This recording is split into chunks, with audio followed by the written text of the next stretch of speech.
Hi, everyone. Thanks for coming. I'm going to awkwardly now switch to the next slide. So, thank you all for coming. Super excited to be in a room surrounded by so many creatives. I can see by your clothing choices that we've got some creatives in the room. I'm loving it.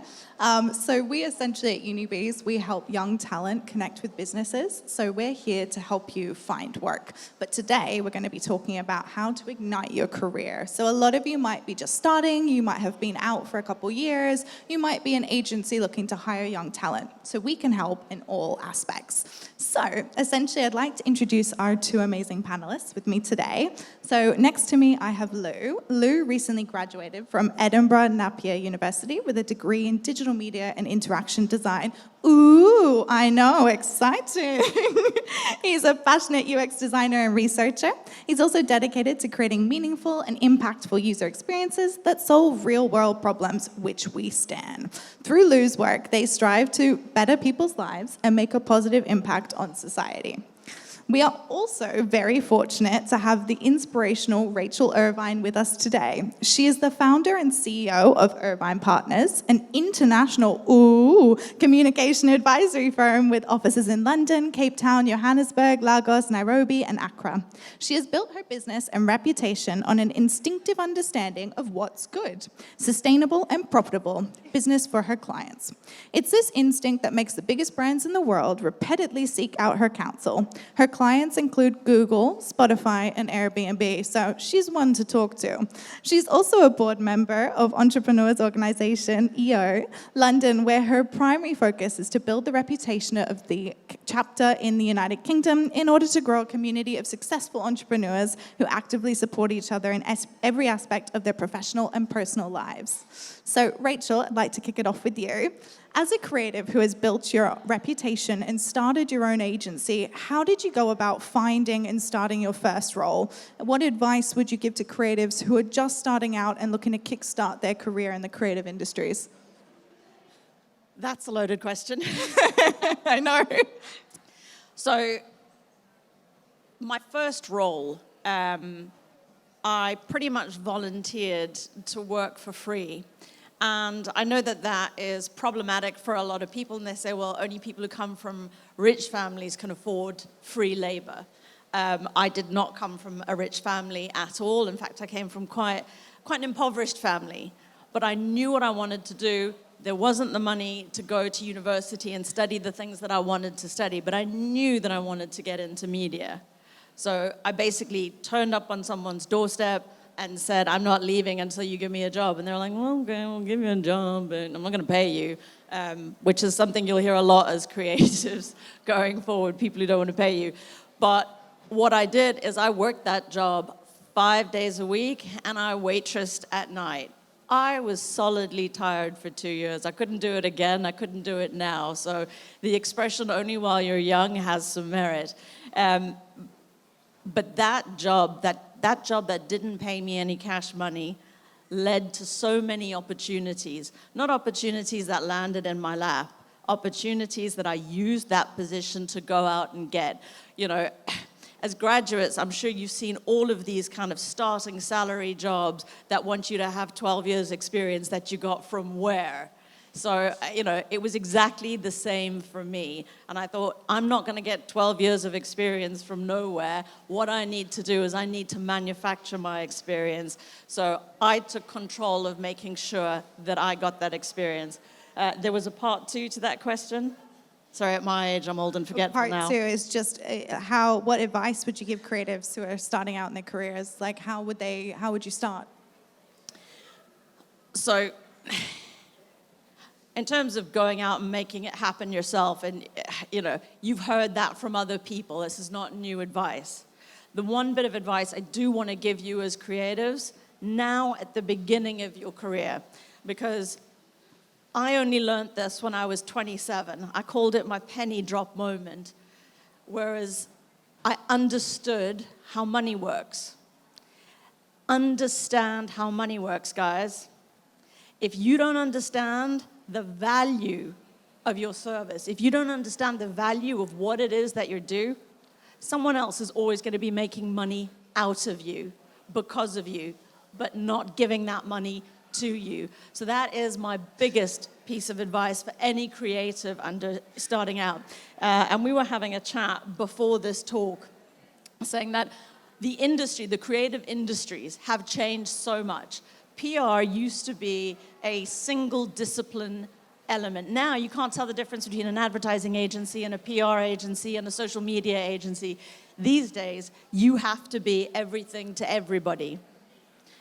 The kind of job adverts that you're going to see, they're going to say, we need you to be a UX designer. We need you to do social media. We need you to do this. We need multi-skilled.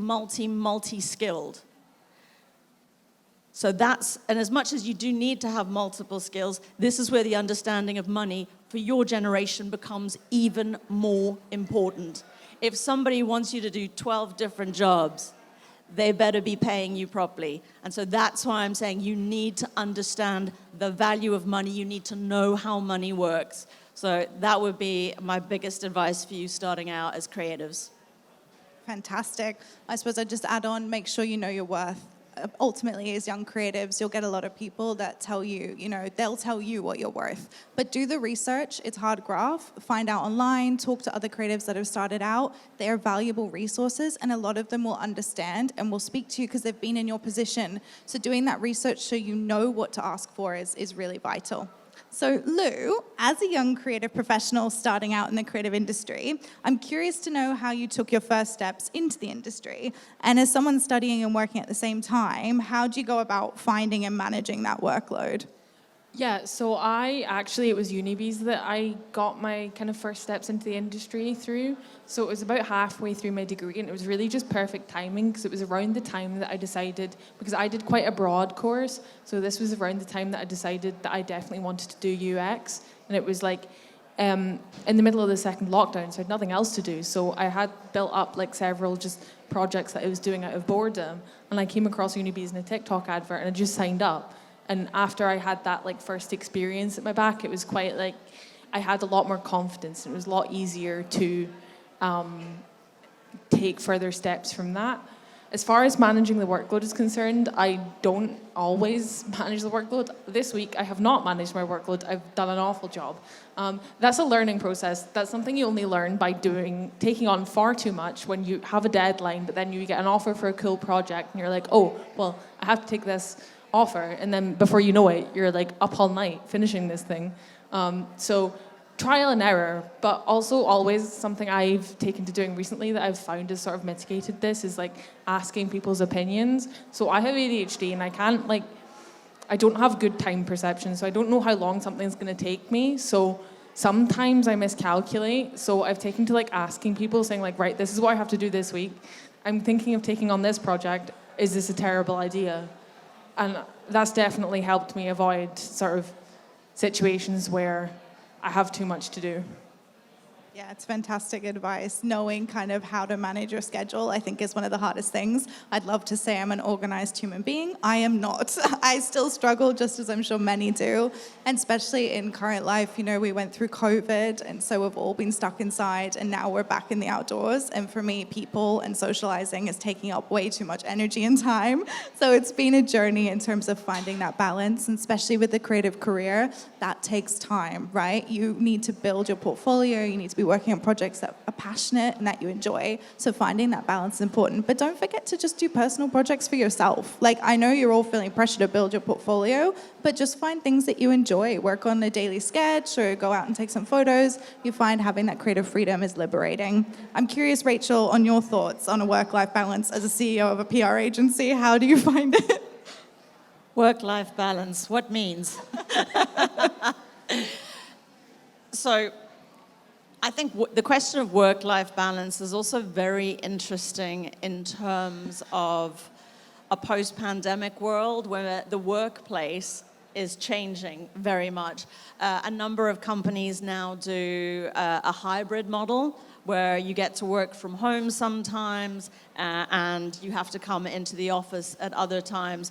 So I think finding that balance between the two is going to be incredibly important. And whether you have to come into the office 2 days a week or flip around the other side, that most of the time you're in the office, it's about making sure that your downtime is your downtime at home.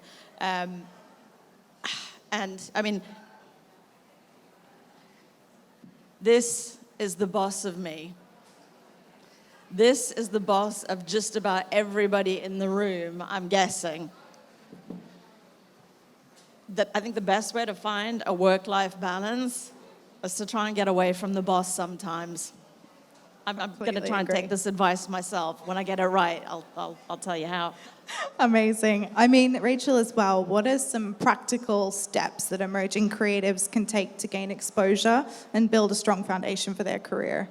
What do you think? Can I ask you to dig down into that question a little bit more, because it feels a little bit broad. So where are we talking? In terms of if you were just starting, what practically can do? Like there's these pie in the eye things like networking and all this that is used as kind of buzzwords, but what is something that they could do maybe in their daily lives that can kind of help take those first steps? Is it just finding better practices and being creative on the daily, or what are those kind of steps they can take? Again, I think don't wait for opportunity to find you. Some people are incredibly lucky, you know. Their daddy's rich and their mom is good looking. And they get introductions to places. They've got people who are friends of parents that can give them that internship. If that isn't your reality, then make the opportunity happen for you. How do you make the opportunity happen for you? You have to be useful. You have to be useful to someone. And what that looks like, that's up to you to decide. You know, one of the favorite stories I was ever told was in the middle of the 2008-2009 recession. A young graduate couldn't find an internship, couldn't find a job anywhere, had applied everywhere and got the form letter time and again saying, thank you for your application, we will keep your CV on file, we'll get back to you, blah, blah, blah, never. But instead of being disheartened, what this young copywriter did was they went out and they got pencils that basically hadn't been sharpened at all. Sent 50 of these yellow pencils that hadn't been sharpened to the executive creative director of just about every agency in the country and said, I can write, but I just need to be sharpened. Will you help me? So it was about taking that kind of approach, standing out, being a bit maverick. Because do you know how many, at school and at university, you get all of this advice on how to put a CV together, how to put a resume together, in which you have to trumpet out these lines of, I work well in a group or on my own. We get so many of them, they don't stand out. So what stands out? If you can show me who you are, if you can show me how you can be useful to my business, to my organization, if you can show me that you are a self-starter, that you are going to do something, if you can show me that if you get an opportunity, you'll make your own work, then you're valuable. That's when doors start to open. Amazing mic drop moment for me. As someone who has taken the first steps into the creative industry and secured work, which is a significant milestone for emerging creatives, what are some key factors that you find employers look for when hiring creative professionals, and how can individuals position themselves to stand out, in your opinion? Yeah, because I work in UX, a lot of the times employers, especially at student level opportunities, find people are applying who do some sort of design but don't have a particular UX background. And people are always willing to hire people like that, but it's important to have at least one case study that's relevant. One UX case study can make all the difference, because most people applying to UX design opportunities maybe don't have that background. I did, because I studied interaction design, but even just having one UX case study, if you're applying for an internship, can make a difference, because not a lot of people have those skills at the student level anyway. But also, just as Rachel was saying, I find a lot of the times when you're getting student level opportunities, tutors, professors, parents, whoever it is, will hammer it into you that you need to be super, super grateful to these people, and you do. But you have to do that in a way where you're also showing that you're useful, because if you get into that mindset of, I have to be super grateful for this too much, then you're not showing what your value is. So it's all about finding that balance. I'm just going to plug Unibeez for a hot second here. So if you guys are starting a career, from my side, one of the great things is starting with short-term work. So if you're looking for independent projects, working with other businesses, if you build your portfolio up, and that's something you can do through Unibeez. And I think it's quite nice not having to go into a perm job, which can be super intimidating off the back. And especially if you're working in corporate or creative agency, as a startup designer, it can be quite hard. So get in with some businesses, work on short-term projects, and build that up and build your confidence up with it is something that I would find is important. I mean, Lou, obviously you've interviewed with a lot of companies now. Do you find that you sort of tend to find the questions are repeated? How does that process look? In technical interviews, where you're interviewing with someone who does design or does whatever it is that you do, often the questions do get quite repetitive, and often it is the things they tell you to prepare for at uni. But when you're before that interview, often you'll have an interview with someone who's maybe doesn't do what it is that you do, and they're just more of a generalist, or they work in hiring, or whatever it is that they do. So you need to get really good at explaining your value in terms that a non-specialist can understand. That definitely makes a key difference to like getting into the technical interview, and a lot of that is about kind of off the cuff, just being able to explain succinctly what you do without using technical terms, and explaining your value in a way that everybody can understand. The way I usually practice this is because often, most creatives will have this, family members, friends of family. You'll be at an event and they're all asking what you do, and you're like, oh, I can't be bothered explaining this, I'm just going to slide away. Don't slide away from that, because it's really good practice, especially if it's, because I work in UX, it's very technology based, so often older family members haven't the faintest clue what I'm talking about. So practicing actually explaining it to them and making sure they understand is like the best way that I've found to practice for those kinds of interviews. Yeah, that's fantastic advice. And I mean, you're still in the graduate space, obviously graduating yourself very soon. Congratulations. How are students and grads like your level, how are they feeling about everything at the moment in terms of jobs? Are they confident about the job process and applications, or how's the overall vibe? Yeah, confidence is a big thing, because a lot of us, we know we have the skills and we know we could do a good job in whatever role it is we're looking for. We're just not really quite sure how to get there.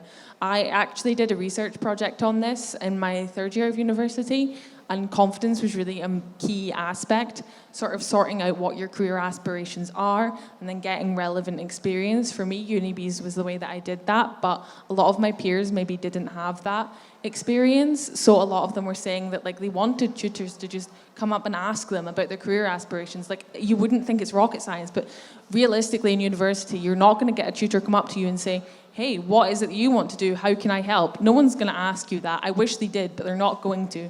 So identify a tutor that you can go to and ask things like that, or go look outside of university. I just happened across it, to be honest, with Unibeez. So they're definitely a great start if you're looking for that kind of like first project to get a bit of direction. And even further from that, I've had like a part-time role for the last like year and a half now. So if that's kind of what you're looking for, I'd definitely say stop looking for it at university and start looking elsewhere. Fantastic. I mean, Rachel, as someone who's part of the hiring process with your business, how does that look for you? What are you looking for in entry-level talent?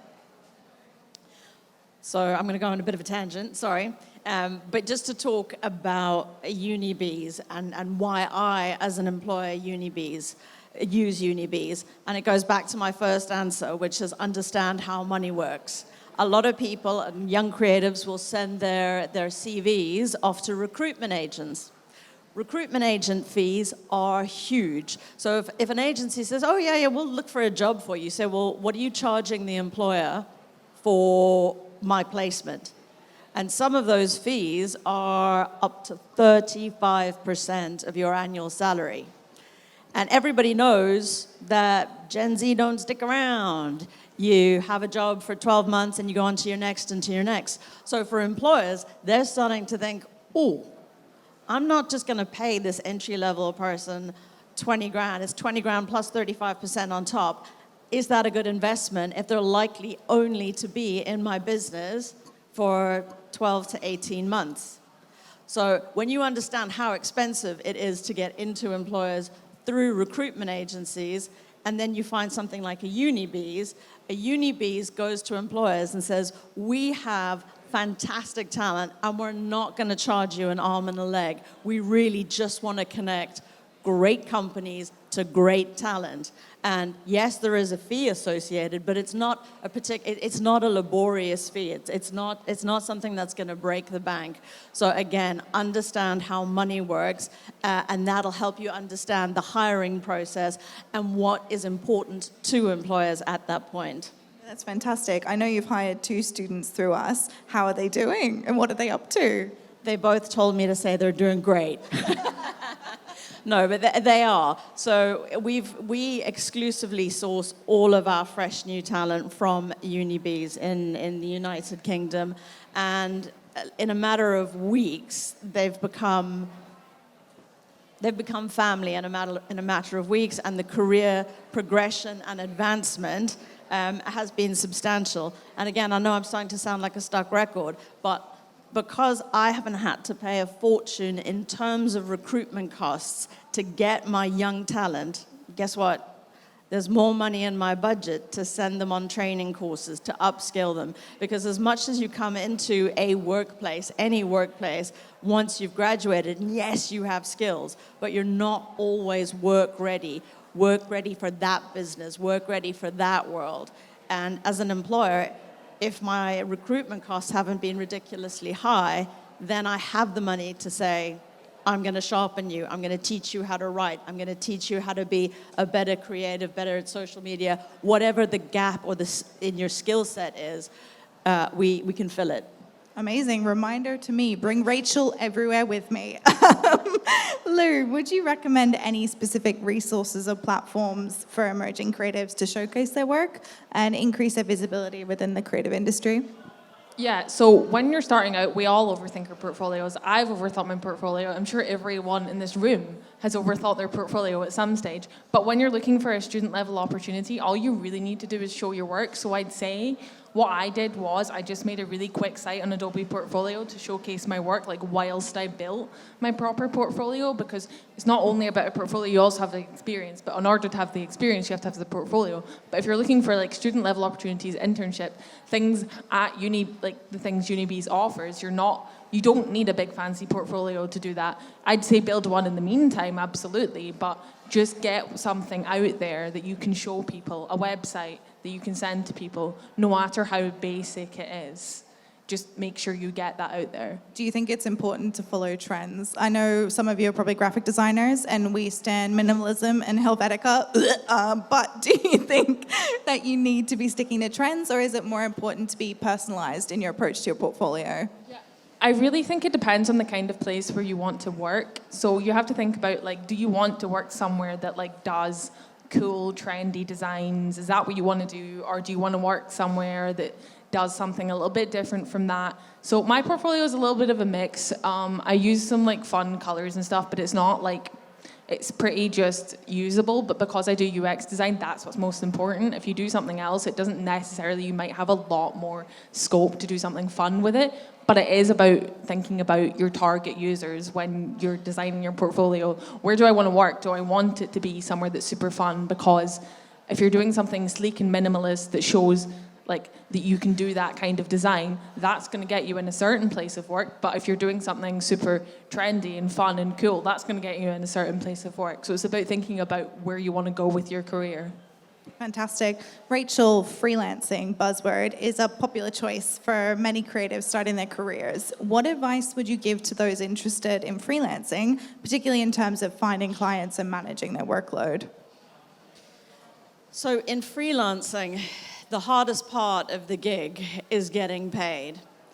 There's a lot of red flags in freelancing. A lot of people will take advantage of you if you let them. So do not start working for anybody on any project until you've agreed the basics. What is the scope of work? Get that scope of work written down, because scope creep is something that is going to be with you the entirety of your whole career. When they say, we want 1, 2, 3, and then suddenly you're like, but why are we on to 5, 6, 7, 8, 9, 10? So make sure that the scope of work is clearly defined. Make sure that the start and the end of the finished product is clearly defined. Because there's nothing worse than when you're a freelancer and you submit the work, whatever it is, whether it's written, whether it's digital, whether it's creative, and they go, oh, I don't really like that. Could you do it again? How many agains do they get for that agreed fee? Because if you said that, all right, I'll do this job for 100 quid, but then they're a terrible client and they keep coming back with reversions and reversions, because that will happen. So it's about making sure that the project is clear, the start, the finish, how many changes they get to make, and agree the payment terms. Again, me and the stuck record about money. The hardest thing, when you're a freelancer, you have two jobs: getting the work and getting paid. So make sure that the payment terms are strictly enforced. And when you sign that freelance contract, let them know. If they don't pay on time, you're going to start charging interest. And if they won't sign that contract, that's a big red flag right there. And it just, again, in terms of how do you go about getting clients, as Lou said, be visible. Be very, very visible. And LinkedIn is absolutely fantastic. People, LinkedIn, I've always said it's Facebook, but for business. Make friends on LinkedIn. Get in front of people. You can showcase your work on LinkedIn. And if you even had a little bit of money to spare and you wanted to target certain people on LinkedIn, you could do that very, very effectively. And that money would be tax deductible because it's an investment in your business. Your business being yourself. As well, Rachel, many creatives face challenges such as self-doubt or imposter syndrome. What strategies or advice can you offer to help creatives overcome these obstacles and maintain confidence in their abilities?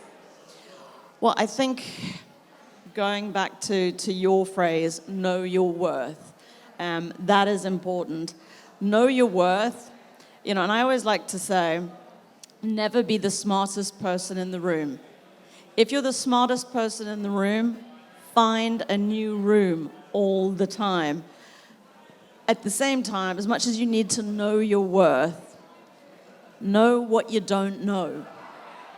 And when you're honest with yourself about, so for me, I'm a big picture person. I'm not good on detail. So I know that's my Achilles heel. I know that's my weak spot. So what I do in terms of my work is I'm confident in doing the big picture stuff, but that imposter syndrome that I get, because I'm like, have I missed out a detail? Like events, I can't do events because I'd be the one who shows up and went, fuck, am I supposed to organize the wine glasses? I make sure that I surround myself with people who are strong in the areas that I am weak. And you can do that with your peers, you can do that with your friends, and it's also really important that you're comfortable admitting what you don't know. In one of my very first jobs, I wrote an article, and it had been subbed, but I went into the editor's office and I put the article down on the table and I said, how could this have been better? Where did I miss the mark? And a couple of my colleagues at the time, because I was 23, colleagues at the time said, don't ask the editor, he'll think you're stupid. But he was in his late 40s, and I thought, he's the smartest guy in the room. Let me get advice from the smartest guy in the room. He did not think I was stupid.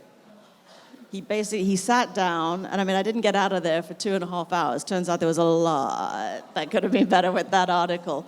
That you know what? He took me on as a special project from that day on because he recognized that I wanted to be better. He knew that I knew where my weaknesses were, and he helped me improve them. So imposter syndrome, it's always going to be there, but it's what you do about it. And it's okay not to be brilliant at everything. There's an expression, I recently started snowboarding, and I am so bad at it, really, really bad. And I was literally at the point of tears because I'd fallen on my ass like 56 times a day. And my snowboard instructor said to me, he was a French guy, he's like, don't be afraid to be really shit at something new. And that's kind of my mantra. I am no longer afraid to be shit at something new. I think we all need a bit of that. Lou, from your experience, do you feel it's okay for your career path, so to speak, to veer a bit and use the skills you have studied to work towards other opportunities within the creative industry? Yeah, absolutely. Like, because I did quite a broad course, so many of my peers are doing like completely different things. I have friends going into video game design. I have friends going into animation. People doing all sorts of stuff. I even have some friends doing film stuff. So yeah, like I'm already starting to think about like my skill set, how I could adapt what my existing skill set is. And a really big part of that for me has been like skills that I knew I had that I sort of like ignored for a while. So I was really good at 3D modeling in high school, for example, and I haven't done it in years, but recently I've been exploring with some sort of spatial computing stuff, and it's been difficult learning it again, but I had that skills already there. So like, what skills do you have that you can apply to a slightly different kind of project, maybe? And something else I've also discovered throughout the course of the last year or so is that I actually have much more of a passion for UX research than I thought I did, which is kind of to do with my background. I did politics in high school and I was really good at it. I did it to a pretty advanced level. So my skills in that area have really helped me sort of like be a good researcher. So I've been doing a lot more of that the last year or so than I thought I wanted to in my career. Yeah, I suppose from my experience, I studied graphic design and photography for my bachelor's and then went into media comms for my master's, and now I work in a tech company. So, it's been a journey, but part of that was just how much my creative skills came into play. I think creatives, you don't realize how strong you are in terms of communication. You go into crits and talk about your work every day. That is communication skills. You're collaborating with others, you're constantly doing research, and you're constantly analyzing, and these are really, really vital skills that not necessarily come in other studies. So know your skills and know that has value across other areas. If you've done graphic design or something and you're feeling like, okay, I enjoyed that, but I don't know if that's what I want to do for the rest of my life, because that is a pressure that is on you all. Don't be afraid to try some other things. From every experience, there's opportunity to develop skills and network, and that is part of the value. So I highly encourage. And if you do find yourself going into a business, either a creative role or an admin role or something else, don't be afraid to ask to be cross-trained in other divisions of the business. That is so valuable. I myself have gone into marketing, I've gone into ops, I've gone into tech. I cover a lot of the sides of the business, and I've learned so much. And so now when talking to hirers and employers, it is just case studies. I've done this for the business, I've done that for the business, I've worked with these stakeholders, and that is the value that you want, because that's what helps you stand out ultimately. So Rachel, I'm lastly curious on your thoughts of what would you say is a common misconception that employers have about Gen Z? The list is long. But I think the most common misconception that employers have around Gen Z is that they just want to be on their phones or in a digital space all the time, and that they don't know, or they don't need, or they don't want to connect in person. I think that's a massive misconception. Gen Z requires human connection as much, if not, I think sometimes more than other generations. And I think a lot of the people in corporate structures who are hiring Gen Z, who are managing Gen Z in the workplace, they don't really know what it is that you want, what it is that you need. So they read, for want of a better way of putting it, lots of self-help articles for old bosses online, how to manage Gen Z at work, how to get the best out of Gen Z. Those articles are nearly always wrong and written by some punts probably about my age. So I think to heal the generational divide, tell your employers what you want, tell them what you need, connect with them on a human level, and we'll all be fine.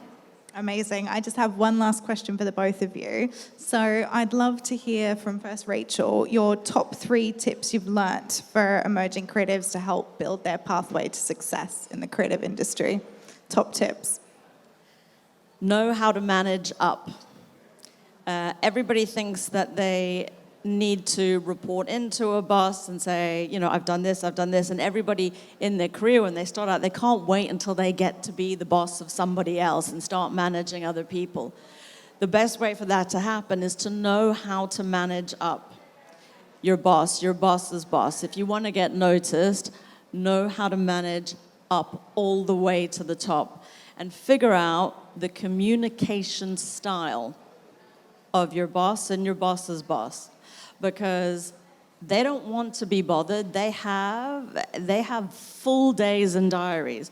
But if you're problem solving for them, if you're like, hey, so I did this and that's fixed, and you don't have to worry about it, that's managing up. If the boss's boss wants long, detailed information, that's what you give them. If they want elevator pitches like doof doof, that's what you give them. Learn the communication style of the people above you and mimic it. So I think that would probably be my biggest tip. Again, broken record, understand the money, understand where you fit. And when it comes to, and Lou, you talked about this, where you were saying demonstrate your portfolio, show, don't tell. Make sure that you understand for any job that you're going for, what problem are you solving? And to your earlier point about having skills that can cross-pollinate in a business. It's not enough to say, I've done some marketing, I've done some ops, because if you're applying in an industry or a role that you haven't done before, demonstrate and tell them in explicit language what problem your skills solve in that business. Don't just rattle off a list of skills. I do PR, I do social media, What you want to say is, these skills that I have solve these problems for your customers. Because ultimately, all businesses exist to make money 9 times out of 10, which means they need customers. Why does a customer hire a company of any kind? Because there's a product, a service, a skill they need that they don't have. They have a problem that needs to be solved. So if throughout your career, when you're applying for jobs, you tell people what problems you solve and how it'll help their business, you'll get hired. Amazing. And Lou? Yeah, one of the most important things I've found is identifying who to ask for advice and who not to ask for advice from. Because a lot of people that are giving you what they call constructive criticism aren't giving you constructive criticism, they just enjoy being mean to people. So learn how to avoid them and learn who to ask for advice that's actually helpful, and identify those key people and keep going back to them. Okay, if there's no questions, thanks so much, guys. We're around. Unibeez is still 34. Come speak to me. Come speak to these lovely people. We're here to help you start your career and launch it. Thanks, guys.